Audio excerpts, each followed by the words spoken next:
Dalam hitungan menit, satu unit rumah di Kampung Sumberjo, Tanjung Pinang, Kepulauan Riau hangus terbakar.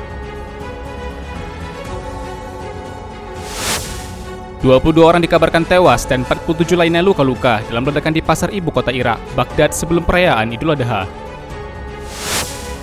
Penyelenggaraan ibadah kurban Idul Adha 1442 Hijriah tetap berjalan di tengah pemberlakuan pembatasan kegiatan masyarakat PPKM darurat.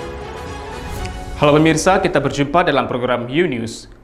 Program ini memberikan informasi yang bermakna kepada Anda mengenai sejumlah peristiwa menarik di tanah air. Bersama saya, Fahrian Bahri, inilah U-News selengkapnya. Petugas pos penyekatan pemberlakuan pembatasan kegiatan masyarakat PPKM darurat cegat pengendara yang hendak liburan ke pantai di Kabupaten Bintan saat Lebaran Idul Adha. Puluhan kendaraan yang melintas di Jalan WR Supratman, kilometer 16 Tanjung Pinang Bintan terpaksa putar balik ke Tanjung Pinang.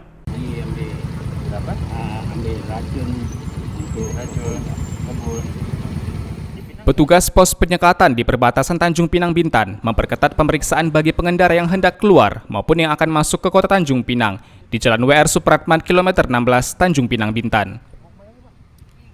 Petugas penyekatan melakukan pemeriksaan pengendara yang melintas, mulai dari pengecekan identitas seperti kartu tanda penduduk, sertifikat vaksinasi, hingga keterangan dari ketua rukun tetangga dan rukun warga. Bagi pengendara yang tidak termasuk sektor kritikal dan esensial, diarahkan untuk putar balik. Tetap ke Kaskat, kecuali yang ujian. Tapi sejauh ini Pak udah ada kita berbalik. Udah banyak yang kembali, ada yang dia hanya sekitar ya pribadi lah, mungkin ke kebun. Kecuali kebunnya itu ada usaha untuk yang berhubungan dengan masyarakat umum seperti kebun peternakan, untuk dibuktikan dengan surat ada TRW luar ini. Peternakan untuk sayur, memasak kepentingan masyarakat umum, ada keterangannya, dia ada vaksin, kita persilakan. Tapi kalau hanya pribadinya, sekedar jalan-jalan aja, yang jelas kita himbau untuk sebaiknya tidak mendapati perpatasan ini dan kembali ke tempatnya masing-masing.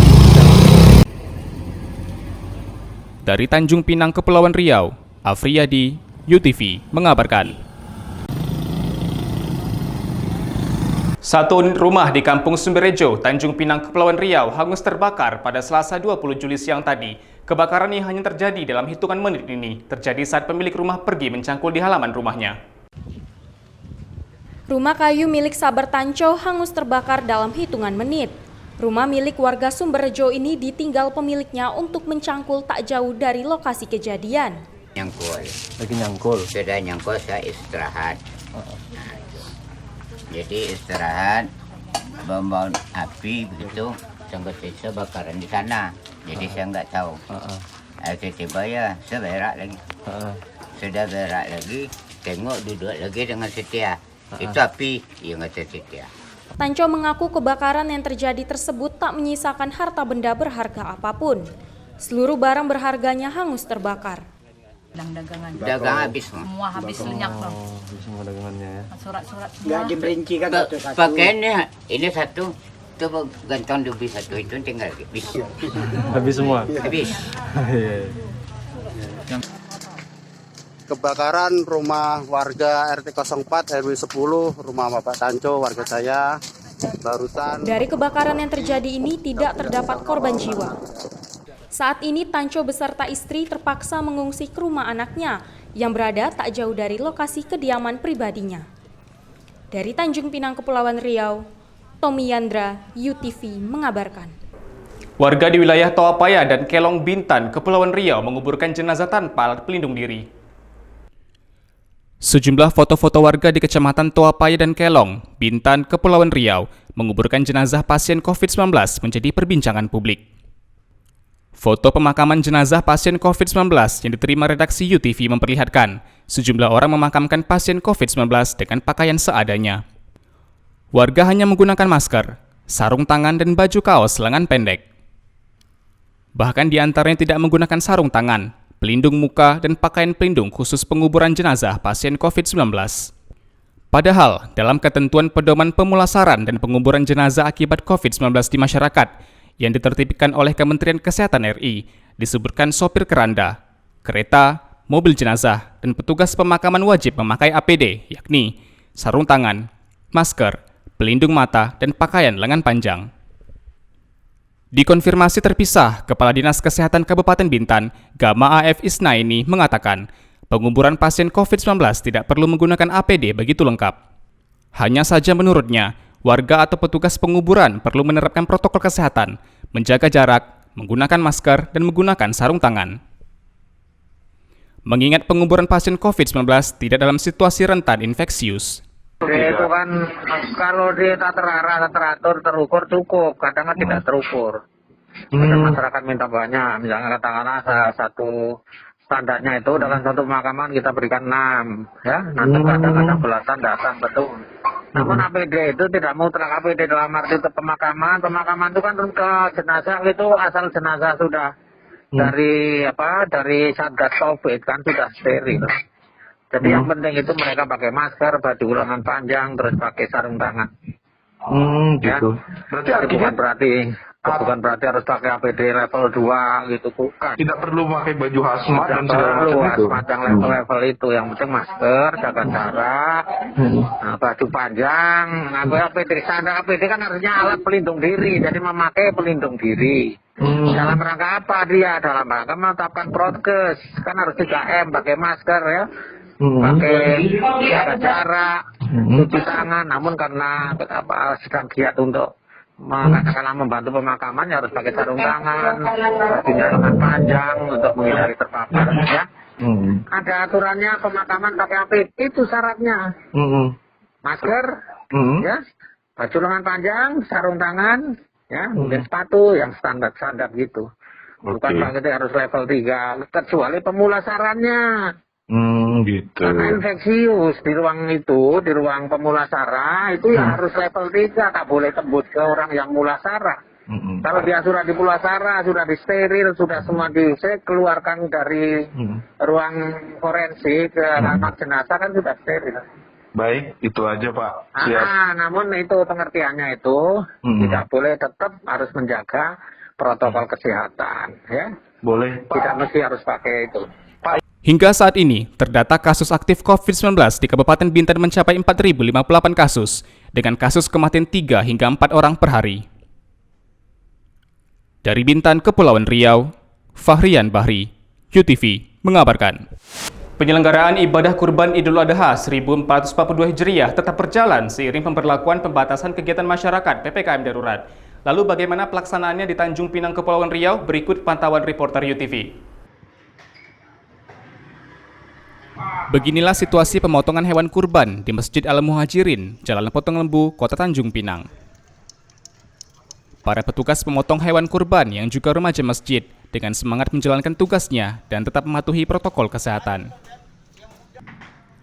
Menurut Ketua Masjid Al-Muhajirin, Muhammad Yatir mengatakan, para petugas pemotongan telah menjalani tes rapid antigen dan dinyatakan negatif COVID-19 sebelum menggelar pemotongan hewan kurban.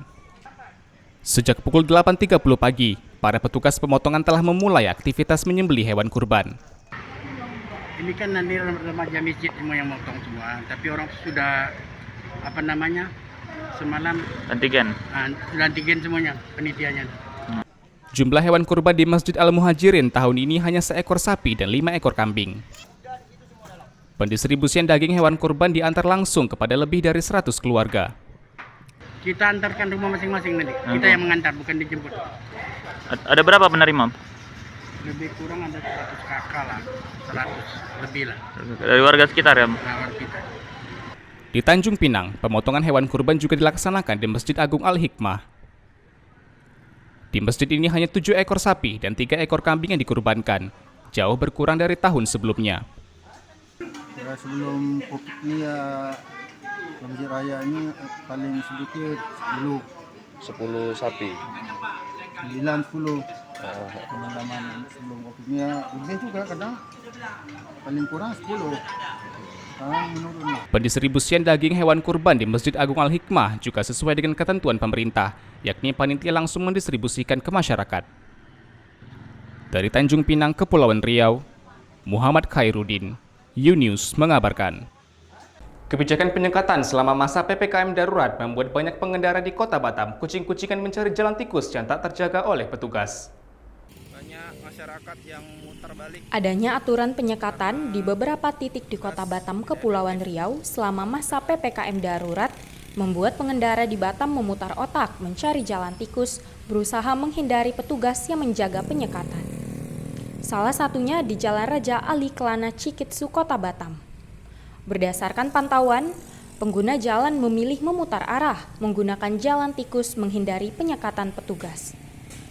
Desi, salah satu pengendara yang mencari celah menggunakan jalan tikus, mengaku sengaja melintas di jalan tersebut untuk menghindari penyekatan agar dapat menghemat waktu. Karena kan orang berputar tuh. Ya jadi di sini kan Oh gitu. karena kalau kita kan makin jauh. Oh gitu ya. Jadi Kak Desi istilahnya pakai jalur tikus gitu ya untuk menghindari penyekatan gitu. Kenapa pakai jalur tikus untuk menghindari penyekatan? Biar lebih cepat. Biar lebih cepat. Karena kan kalau kita ngikutin juga makin jauh. Oke, begitu. Dicegat oleh petugas. Hal serupa juga diungkapkan Fadli, ojek online yang mengaku keberatan dengan adanya penyekatan. Kenapa? Jadi terpaksa ya lewatnya harus putar lah, karena untuk penghambatan dari arah-arah misalnya dari lapangan terbang gitu kan. Terlalu jauh kalau mutar Bang? Iya juga sih. Makanya Bang. Jauh, jadi kadang terlambat juga ini. Berarti Bang ini orderan atau penumpang kan. Kabid Humas Polda Kepri Kombes Pol Hari Goldenheart menghimbau kepada masyarakat pengguna jalan tikus agar menaati aturan yang telah ditetapkan oleh pemerintah guna menekan kasus COVID-19 di Kota Batam. Ya, sekali lagi kita berharap menghimbau kepada masyarakat, tolonglah sadar bahwa semua yang kami lakukan, semua kebijakan yang dilakukan ini, yang diambil oleh pemerintah, ini semata-mata demi keselamatan dan kesehatan masyarakat. Sekali lagi tolonglah kerjasamanya ya. Nanti kita sudah bisa melihat tiap hari pertambahan masyarakat kita yang terpapar COVID luar biasa ya. Hari ini kemarin aja sudah 924 total kasusnya. Ia menuturkan akan melakukan evaluasi agar kejadian tersebut tidak terjadi lagi, terkhusus di Kota Batam. Ya, tentunya kita akan melakukan evaluasi. Ya, pada intinya kita mengharapkan kerjasama dari masyarakat ya. Ketika kita melaksanakan upaya-upaya untuk dalam rangka menyelamatkan masyarakat dan demi kesehatan masyarakat, tentu tanpa ada kerjasama dari masyarakat itu tidak akan bisa maksimal. Oke. Dari Batam, Kepulauan Riau, Engesti Pedro, UTV mengabarkan. Sebanyak 22 orang dikabarkan tewas dan 47 lainnya luka-luka dalam ledakan di ibu kota Irak, Baghdad pada Senin malam.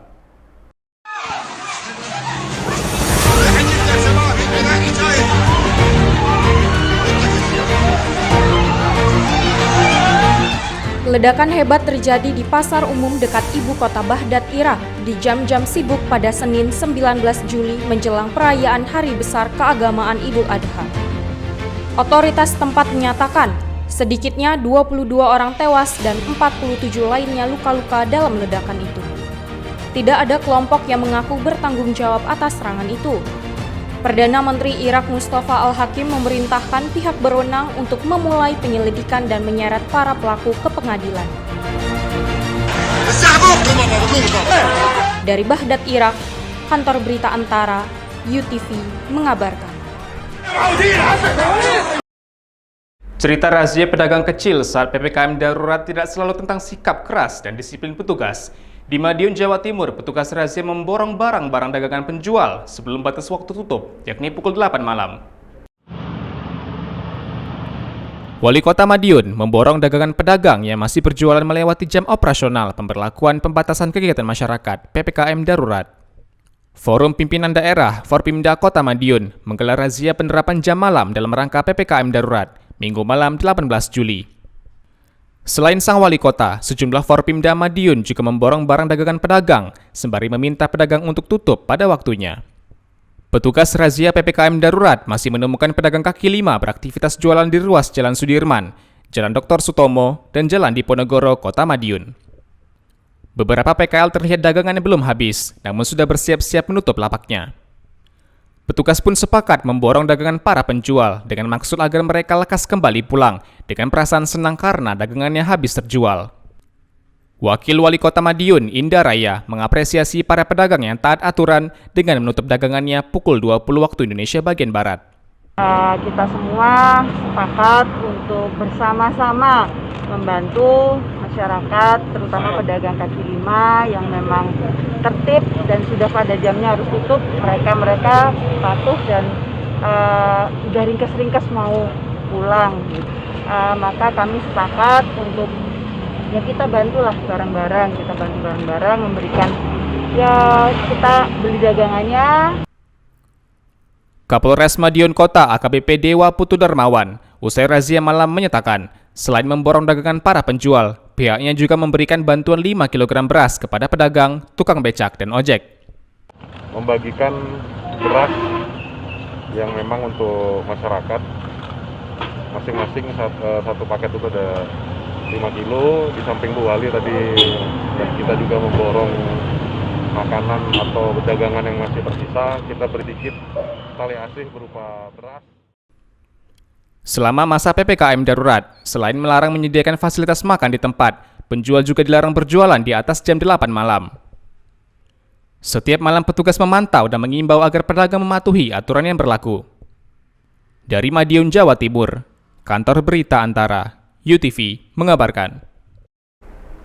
Perayaan Hari Raya Idul Adha 1442 Hijriah diwarnai dengan pelaksanaan potong hewan kurban. Sapi yang super besar dan mahal selalu ada dalam setiap pelaksanaan Idul Adha. Lalu sapi jenis apa yang disebut sapi sultan? Berikut liputannya. Allahu Akbar, Allahu Akbar, Allahu Akbar. Hewan kurban sapi seringkali menjadi pusat perhatian, dikarenakan ukurannya yang besar, terutama sapi-sapi sultan yang selalu ditemukan dalam kesempatan pemotongan hewan kurban. Apa saja jenis-jenis sapi kurban berukuran super besar dan berharga mahal ini?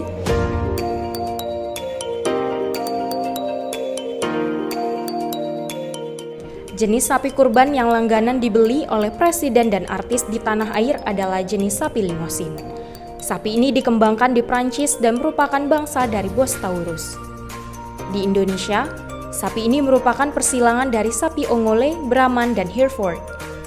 Sapi ini merupakan sapi terbesar keempat di dunia, dengan berat rata-rata 1 ton dan dibanderol seharga 100 juta rupiah.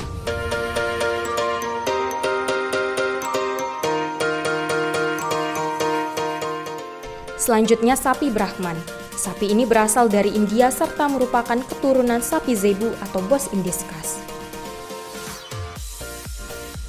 Sapi Brahman masuk ke Indonesia pada masa kolonial Belanda dengan berat rata-rata 1,2 ton dan menempati jenis sapi potong terbesar ketiga di dunia. Sapi ini biasa dibanderol dengan harga sekitar 80 juta rupiah per ekornya.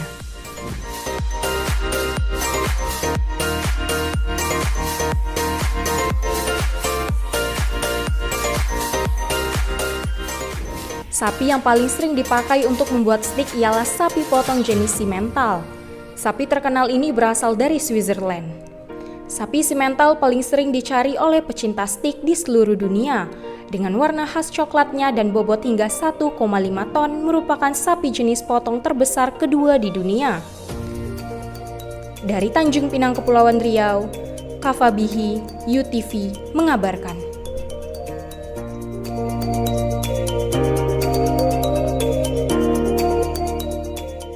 Ragam peristiwa unik dan lucu terjadi di tengah perayaan Idul Adha tahun ini. Berikut kami tampilkan beberapa momen terbaik yang diunggah netizen di media sosial. Unggahan video dari akun @adinsalnova70 memperlihatkan beberapa petugas gabungan yang sedang melakukan aktivitas pengawasan di sekitar pemukiman.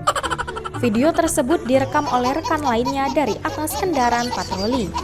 Terlihat seorang petugas sedang melakukan pengawasan. Namun, perhatiannya teralihkan melihat seekor lembu coklat yang sedang duduk santai di sebelah pohon. Mengundang rasa penasaran, seorang petugas berseragam tadi mencoba mendekati si lembu dan mencoba mengelus kepala lembu. Alih-alih bermanja, si lembu justru merasa terusik dan bergegas berdiri hendak menyerang petugas tadi. Sialnya, tali pengikat lembu pun terlihat melonggar, sehingga menimbulkan kepanikan beberapa petugas lainnya yang refleks ikut lari menghindari amukan lembu.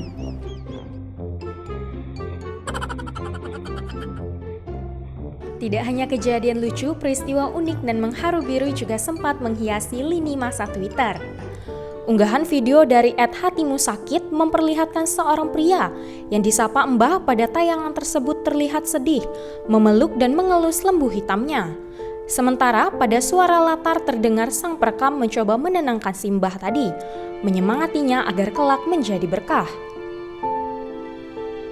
Pemandangan haru ini mengundang berbagai respon dari warganet. Ada yang ikut haru melihatnya, ada pula yang tak dapat menahan tawa. Kejadian hewan kurban seringkali terjadi di berbagai daerah. Biasanya, hewan kurban yang lepas saat hendak dipotong langsung dikejar oleh para panitia pemotongan hewan kurban.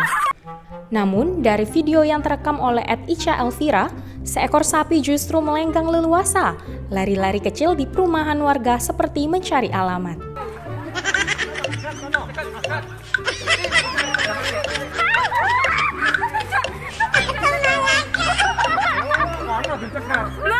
Dari akun Twitter @risdika terdapat sebuah video unggahan yang terekam dari lantai atas rumah warga.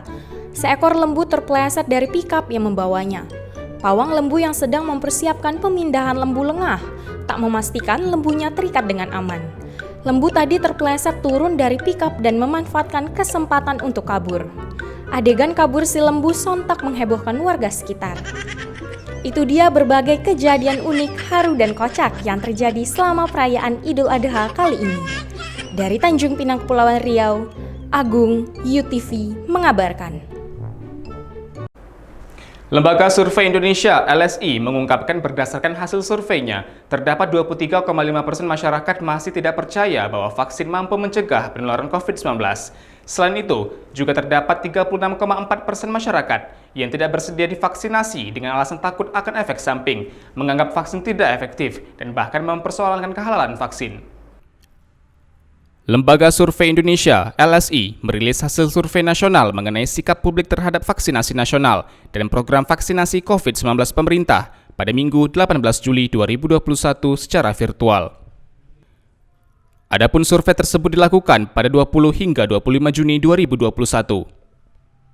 Direktur Eksekutif LSI, Jayadi Hanan menyebutkan, dari hasil survei lembaganya, 84,9% responden menyetujui program vaksinasi yang dilakukan pemerintah.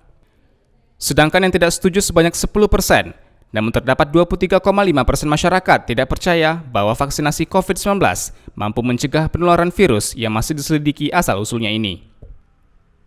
Jayadi Hanan menyebutkan, hal tersebut perlu dikampanyekan lagi oleh para pemangku kepentingan.